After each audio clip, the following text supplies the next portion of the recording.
नमस्कार मित्रांनो, स्वागत आहे तुमचं 8 तारखेच्या मैदानाची सगळ्यांना उत्सुकता. सगळ्या महाराष्ट्राला 8 तारीख कधी उजाडते असं झालेलं आहे. बकासूरच्या पैऱ्याची का उत्सुकता सगळ्या महाराष्ट्राला. अजूनही बकासूरचे पैरे जे आहेत ते समजलेले नाहीत. ते बघूया असे कोणते नंदी आहेत. बकासूरचे पैरे तर मी तुम्हाला माहिती आहे, सांगतो शेवटच्या क्षणापर्यंत मी जिद्द सोडत नाही. पैरा हुडकून काढतोच, लोकांच्यापर्यंत माहिती पोहोचवतोच.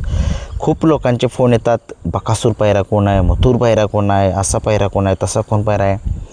तुमच्यासाठी मित्रांनो कष्ट घेतोच आणि प्रत्येकाचे बैलांचे पैरे जे आहेत ते मी हुडकून काढण्याचा प्रयत्न करतोच. थार कोण नेईल काय वाटते?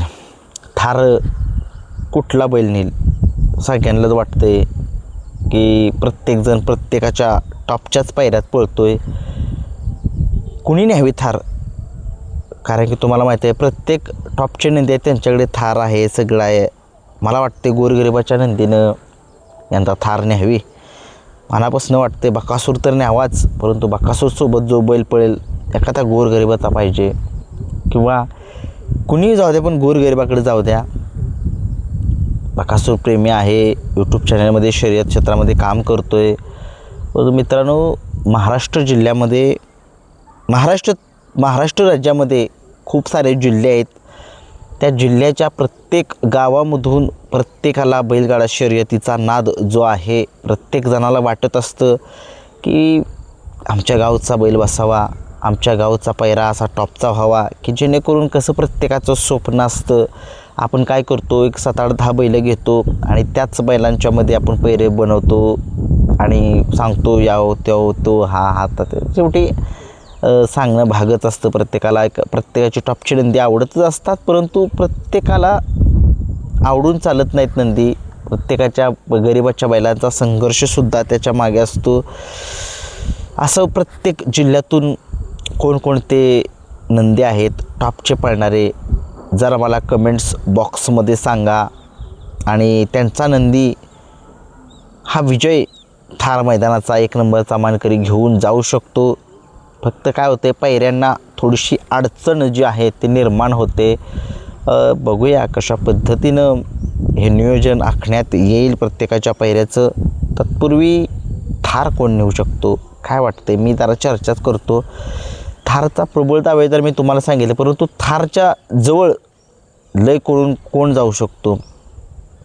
बक्या तर जाणार, त्यात काय वाद नाही. लय इच्छा आहे माझी घरणिकीच्या राजानंसुद्धा त्यामध्ये थोडीशी पायरा चांगला व्हावा आणि तो बैल पळावा. काही लोक म्हणतात की मुंबईला तो जाणार नाही आहे, त्याच्या पायाला लागला असल्यामुळे तो काय, म्हणजे प्रश्न खूप लोकांचे आहेत. पायामुळे तो जास्त प्रवास करत नाहीत त्याचे मालक जे आहेत त्याला. परंतु शेवटी थारचं मैदान आहे, महाराष्ट्राचं लक्ष जे आहे त्या मैदानाकडे सगळ्यांचं लागलेलं आहे आणि ते लक्ष वेधून कोणता नंदी घेतोय याच्याकडे सगळ्यांचं लक्ष आहे. मनापासून वाटते घरणिकीचा राजानं थार न्यावी. मला खरंच त्या बैलाविषयी खूप वाईट वाटतं. पावसात दिवस काढले त्या बैलानं, त्याला परिस्थितीची जाणीव माहीत आहे. खरंच तो बैल एक खूप म्हणजे खूप त्या बैलाने संघर्ष केला आहे, मालकाने संघर्ष केला आहे. त्या मालकाचं भांग जे आहे संघर्षाचं फिटावं, ते थार मिळवूनच मनामध्ये खूप वाटते चांगलं. बघूया काय होते. थारच्या मैदानामध्ये पळावं राजा आणि राजानेच न्यावं असं मला वाटते. बाकी तुम्हाला काय वाटते कमेंट्समध्ये सांगा. मी माझ्या मनातील जेवढे आहेत माझ्या आवडती नंदी आहेत त्यांनी थार न्यावी अशी मला वाटते. सार्वजनिक थार न्यावी वाटते. वेगाचे शेवट सार्वजन महाराष्ट्राचा लाडका बैल आहे तो बी. त्याच्यावर सगळ्या महाराष्ट्राचं प्रेम आहे आणि तो एक महाराष्ट्राचा 200 फुटामध्ये त्याचा एवढा टॉपचा बैल कोण नाहीच असं मला वाटते. खूप पळ आहे सर्जाकडं. सर्जाचं काय होते, पैऱ्याची थोडीशी अडचण येते. सर्जाला टॉपचा बैल असूनसुद्धा पैऱ्याला अडचण येते, परंतु हे दिवस जातील. सर्जाचे संघर्षाचा काळ जो आहे तो सर्जाचा संपून जाईल आणि पुन्हा एकदा नव्याने भरारी घेईल हा सर्जा, वेगाचा शेवट सर्जा. आणि आपल्याला सर्जाला एक थार जिंकताना बघायचे. सरांचं एक स्वप्न होतं, सरदार हापकर केसरीमध्ये सर्जाने पूर्ण केलं होतं. थार दिली नव्हती, पण सरांनी थार घेतली नव्हती, परंतु इच्छा आहे की सर्जानंसुद्धा त्या ठिकाणी थार जिंकावे. एम एम नानांचा राजा एक सगळ्या महाराष्ट्राला माहीत आहे, तो एक टॉपचा बैल आहे आणि त्याने एकदा थार जिंकावी मनामध्ये खूप आहे. मोठमोठी हिंद केसरी मैदानं झाली, त्या मैदानामध्ये फायनलला राहतो आहे हा राजा, परंतु एक नंबर तो एक नंबरच असतो. खूप जणांचे प्रत्येक जणांचे फॅन्स असतात. एम एम नानांचा राजासुद्धा एक टॉपचाच नंदी आहे, एवढा टॉपला पळतो आहे, परंतु काय होते त्याच्यासुद्धा एक टॉपचे पैरे होत आहेत, परंतु काही नशीब साथ देत नाही राजाचं एम एम नानांच्या. त्याने एकदा थार ही जिंकावीत असं वाटतंय मला. आणि कोण आहे असा नंदी?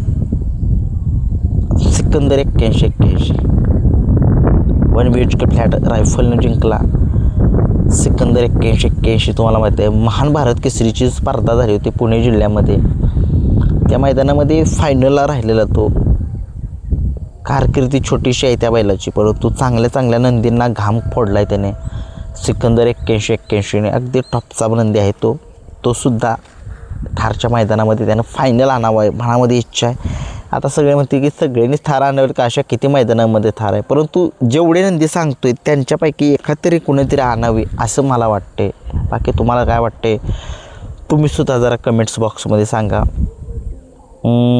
आणि कोण वाटतंय की ज्या बैलाला खरंच थार त्याने आणावी? सदाभाऊ मास्तर रेटरेखांच्या माहितीनंसुद्धा थार आणावी लई इच्छा आहे बरं का. त्या बैलाचा जो संघर्षाचा काळ आहे तो सगळ्या महाराष्ट्राला माहीत आहे. अलीकडे तुम्ही बघितलं ती मागची परत दुखापत सर्जाला जे आहे त्या महिब्याला जे आहे परत लागलेले आहे, त्याच्यामुळे तो बैल आरामावरती आहे. तर ट्रीटमेंट त्याच्यावरती चालू आहे. आणि बाईटसुद्धा आता कोणी काही घेऊ पण नका, काय होते बाईट घेण्यामुळं मग लोकांच्या नजरा खूप वाईट असतात, त्याच्यामुळे मला असं वाटतं की मी सुद्धा बाईट घ्यायला नाही गेलो. काय होते बैलाला एखाद्या नजर लागते हो, तुम्हाला माहीत नाही, माणसांच्या नजरा खूप वाईट आहे आजकाल. लिंबू नारळ सगळे चाललेलं आहे बंधुगिरी, त्याच्यामुळे बैलांनासुद्धा खूप त्रास होतो असेल. लिंबू नारळामुळे खूप लोक प्रचंड वाईट आहेत या जगामध्ये. बघूया महिब्याचं एक मला वाटतं की महिब्यानंसुद्धा त्या ठिकाणी न्यावं थार. आणि गोरगरिबाचा असा कुठल्या नंदी आहे त्यांनी मला सांगा, त्या बैलानं थार खरंच न्यावी. बकासूरने खूप सारे कमवले, परंतु प्रत्येकाला वाटत असतो की बकासूर फायनलमध्ये राहावा. अगदी मलासुद्धा वाटते की बकासूरनं एक नंबरचं बक्षीस पटकावं. शेवटी प्रत्येकाचं प्रेम आहे बकासूरवरती, माझंसुद्धा आहे, परंतु शेवटी मालक खूप श्रीमंत आहेत त्याचे बकासूरचेसुद्धा. शेवटी त्यांच्याकडे थार काय ते काही घेऊ शकतात, परंतु एकदा त्या गोरगरिबाच्याकडे जर थार गेली तर आनंद असेल. बकासूरने न्यावी, खूप आनंद आहे. परंतु तुम्ही मला मी जेवढे नंदी सांगितले, भारत आपला सगळ्या महाराष्ट्राचा लाडका भारत आहे, सुंदरकडे बी थार आहे. भारत सप्तहिंद केसरी किरण अप्पांचा भारत आहे, तो सुद्धा एक तुम्हाला माहिती आहे महान भारत केसरीचं मैदान होतं. त्या मैदानामध्ये फायनलला पळाला नव्हता, पायाला दुखापत झाली होती आणि गाडी महिब्याची त्यानं असलं बेकार गाडी ओढलेली सगळ्या महाराष्ट्रानं बघितलेलं आहे. त्याच्यामुळे भारतसुद्धा मला वाटते त्या ठिकाणी जिंकावा थार असं मला वाटते, माझं मन म्हणते. विठ्ठल नानांच्या सुद्धा नंदीने कुठल्या तरी एकानं थार जिंकावे. त्यांचे नंदी जे आहे ते फायनलमध्ये राहत आहेत, परंतु काय होते छोटे सगळेजण टॉपच्यामध्ये पैऱ्यामध्ये येत आहेत. विठ्ठल नानांचा राजूशेठच्या एका तरी नंदीनं फायनलमध्ये थार जिंकावी असं मला खूप वाटते. जीवन ड्रायव्हरचा सुंदर त्यानेसुद्धा जरा थार जिंकावी एक मनामध्ये खूप वाटते. तो एक संघर्ष होता म्हणावं लागेल. प्रत्येक जण टॉपच्या पायऱ्यात असतो, तो टॉपच्या पायऱ्यात नसतो, हलक्या पायऱ्यात असतो. त्यानेसुद्धा थार जिंकावी असं मला वाटतं. सातारा एक्सप्रेस बालमा एक हरीण, सातारची आन बान शान असा हरीण, ते त्याच्या अंगामध्ये सुद्धा रग आणि धमक आहे, तो सुद्धा एक चांगला आहे. तो सुद्धा टॉपच्याच पायऱ्यामध्ये पळतो. कधी शेवटी पायऱ्यांना अडचण येतीच. बाकी मालकांचे श्रीमंत मालक आहेत, गडगंज बाकीचे मालक आहेत, त्याच्याकडे थार काय ते काही होऊ शकतात, करोडपती लोक आहेत ते. आणि कोण वाटते कोणाला काय आपल्या रोमनच्या जो दावणीतला आहे रावण, त्यानेसुद्धा किंवा किनीचा रायबा असेल, धामनेरचा स्वराज असेल, ह्यानेसुद्धा थारमध्ये नंबर करावा इच्छा आहे माझी. आणि शॉटगन मेहरबानी यानेसुद्धा करावी. अशा असंख्य सारे नंदी आहेत सातारा कोरेगाव भागातला, कोरेगाव जिल्ह्यातील, कोरेगाव तालुक्यातील असतील, खटाव तालुक्यातील असतील, पुणे जिल्ह्यात असेल, पिस्टन असेल. पिस्टनसुद्धा थार न्यावी असे मला वाटते. पिस्टनचे मालक श्रीमंत आहेत, परंतु शेवटी तो खूप संघर्ष करतो गुलालासाठी. सोन्याबाई साखर असेल, कॉकटेल असेल, परंतु या बैलांनी थोडंसं जरा संघर्ष खूप चालू आहे त्यांचा संघर्ष लवकरच संपावा असं मला वाटते. बाकी तुम्ही सांगू शकता कमेंट्समध्ये थार कुणी न्यावी.